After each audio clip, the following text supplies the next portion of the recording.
Hello दोस्तों, welcome to our channel. आज हम डील करेंगे हिंदू लॉ के यूनिट फर्स्ट से।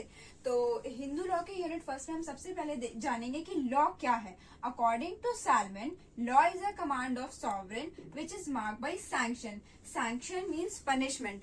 आप खुद ही सोचो कि अगर रेड लाइट को तोड़ने पे अगर कोई चालान नहीं करता, कोई पनिशमेंट नहीं होती, तो क्या कोई ये रूल फॉलो करता? नहीं। अब हम देखेंगे कि हिंदू लॉ जो है वो most ancient law in the world है, जो कि डील करता है Hindu marriage, succession, guardianship and adoption से। एंड सर BN राव ने ड्राफ्ट किया है हिंदू लॉ को। अब हम यहाँ पे पढ़ेंगे दो सोर्सेज है हिंदू लॉ के। एक है एंशियंट सोर्स, एक मॉडर्न सोर्स। एंशियंट सोर्स में आता है shruti, smriti, digest and commentary and custom. And modern source में है equity and good conscience, justice, legislation, precedent. तो अब हम एंशियंट सोर्स के एक एक चीज को अच्छे से डील करते हैं। एंशियंट सोर्स में हम पढ़ेंगे श्रुति, जिसका मतलब होता है सुनना, जो कि ड्राइव हुआ है संस्कृत वर्ड से, जिसका रूट है श्रु, जिसका विच मीन्स टू हियर। इसमें 4 वेदास होते हैं, ऋग्वेदा, यजुर्वेदा, सामवेदा, अथर्ववेदा। ऋग्वेदा में जो नेचुरल सोर्स, मतलब पहले नेचुरल सोर्स को ही पूछते थे, जैसे कि अग्नि हो गया, उसके प्रेस के लिए हाइम्स थे यहाँ पे। और यजुर्वेदा में रिचुअल्स एंड सैक्रिफाइसेस, मंत्रास हैं। Samaveda contains verses to be chanted by seeds. Atharvaveda devoted by magic and spells. और अब स्मृति, स्मृति का मतलब होता है व्हाट इज रिमेम्बर। ये ओरिजिनेटेड है डिवाइन इंस्पिरेशन से। ये हमें डायरेक्ट गॉड की तरफ से नहीं मिला है, बट ये उनके विजडम और नॉलेज से मिला है, सेजेस के। और इसके भी 2 काइंड्स है, धर्म सूत्र, धर्म शास्त्र। ये धर्म सूत्र जो है वो प्रोज स्टाइल में है, मतलब छोटे छोटे फ्रेज में है। और धर्म शास्त्र जो है वो पोइट्री स्टाइल में है। और बहुत सारी स्मृति है, जैसे कि मनुस्मृति, यज्वाल्क्य, नरक स्मृति, परशस्त स्मृति। इसके बाद है डाइजेस्ट एंड कमेंट्रीज। इसमें और अच्छे से वो टीचिंग एंड प्रिंसिपल एक्सप्लेन किया गया है, जो कि स्मृति में है। और इसमें 2 प्रिंसिपल कमेंट्रीज है, एक है मिताक्षरा एंड दयाभागा। हम उसे यहाँ पे डील नहीं करेंगे, हम उसे आगे में स्कूल ऑफ हिंदू लॉ में उसको अच्छे से एक्सप्लेन करेंगे। उसके बाद है कस्टम। कस्टम वो है जो कि कंटिन्यूअसली और यूनिफॉर्मली बहुत लंबे समय तक चलता आ रहा है, और वो लॉ से भी उसे सैंक्शन मिला हुआ है, वैलिड है वो। और ये सेक्शन 3A में दिया हुआ है हिंदू मैरिज एक्ट में। अब हम देखेंगे school of Hindu law. Hindu law के 2 स्कूल है, दयाभाग्य एंड मिताक्षरा। दयाभाग्य के जो फॉलोअर्स हैं वो बंगाल एंड नॉर्थ ईस्ट में है, और इसके फाउंडर है जिमुंतवाहाना। एंड मिताक्षरा के जो फॉलोअर्स हैं वो बनारस, बॉम्बे, मिथिलिया एंड द्रविड़ा में है, एंड इसके फाउंडर है Vijnaneshwara. And Hindu marriage act Mitakshara को ही फॉलो करता है। अब हम देखेंगे मिताक्षरा स्कूल जो है वो एक रनिंग कमोडेंट्री है यज्ञवल्क्य पे, और ये इसे विष्णवेश्वरा ने लिखा है।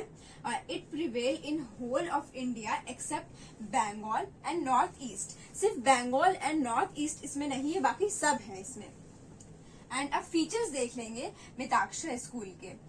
Mitakshara school, a son now daughter also, after the commencement of Hindu Succession Amendment Act 2005, has interest in the ancestral property since birth and is a co-parsoner in such property along with his father. पहले इसमें daughter नहीं थी, but after Hindu succession amendment act 2005 daughter भी आ गई है। तो अब कोई भी सन एंड डॉटर, उनका इंटरेस्ट है एंसेस्ट्रल प्रॉपर्टी में बर्थ से ही, एंड वो अपने फादर के साथ उनका वो भी हिस्सेदार है उस प्रॉपर्टी पे।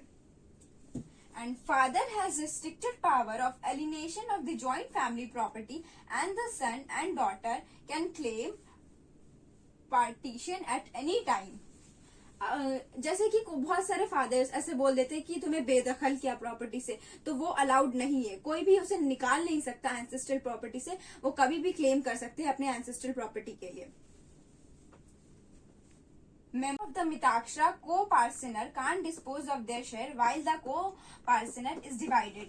जब co-parcenery डिवाइड हो रहा हो तो कोई भी मेंबर अपने शेयर को डिस्पोज नहीं कर सकता है.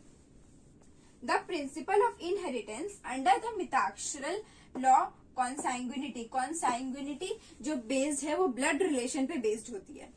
दया भाग्य स्कूल के जो फाउंडर हैं वो हैं जिमुत वहाना, और ये किसी भी कोड पे कमेंट्री नहीं है जैसे कि मिताक्षरा, ये वैसा नहीं है. ये डाइजेस्ट है ऑफ ऑल कोड्स, ये सब कोड्स का डाइजेस्ट है और इसके फॉलोअर्स हैं बंगाल एंड नॉर्थ ईस्ट में.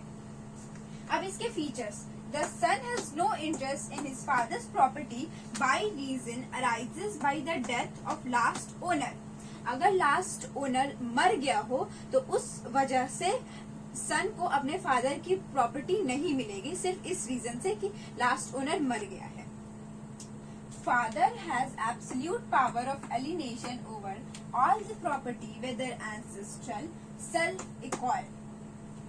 तो जैसे कि हमने मिताक्षरा में देखा था कि जो फादर है वो अपने बच्चों को बेदखल नहीं कर सकते हैं एंसेस्ट्रल प्रॉपर्टी में से, बट यहाँ पे इसका एकदम उल्टा है. जो फादर है उसको पूरे प्रॉपर्टी में से बेदखल कर सकते हैं, या तो एंसेस्ट्रल प्रॉपर्टी या फिर सेल्फ एक्वायर, चाहे वो खुद से खरीदी भी हो या वो एंसेस्ट्रल हो, अगर वो चाहे तो उसे बेदखल कर सकते हैं. The interest of every person passes by inheritance on his death to his heirs. कोई भी इंसान का इंटरेस्ट उसके इनहेरिटेंस के द्वारा उसके heirs को पास होता है जब वो मर जाता है तब. Any member of joint family can alienate in any manner his share even undivided. ये था हमारा हिंदू लॉ का यूनिट फर्स्ट. जितना मुझसे हो सका मैंने कंप्लीट कर दिया, और अगर आपको वीडियो अच्छी लगी हो तो वीडियो को लाइक, शेयर एंड सब्सक्राइब करना बिल्कुल ना भूलें. Thank you.